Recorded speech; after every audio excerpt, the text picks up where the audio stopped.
Hazrat Anas bin Malik radiyallahu anhu reports, Allah's Apostle sallallahu alaihi wasallam mounted a horse and fell down from it, and his right side was grazed. So he sallallahu alaihi wasallam performed one of the prayers sitting, and we performed it behind him sitting. When he sallallahu alaihi wasallam completed the prayer, he sallallahu alaihi wasallam said, "An imam is appointed to be followed. So when he performs prayers standing, you must perform prayers standing. When he bows down, you must also bow down. When he raises his head, you must also raise your heads. When he says Allah Jalla Jalaluhu, listen to him who praised him. You should say, Our Lord, and to you is all praise.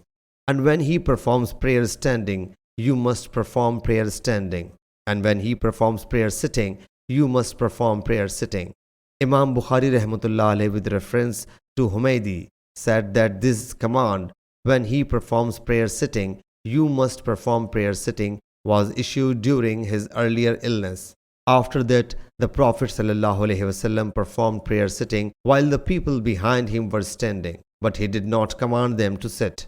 And only the last action of the Prophet sallallahu alaihi wasallam is acted upon. Sahih Bukhari, Hadith number 689.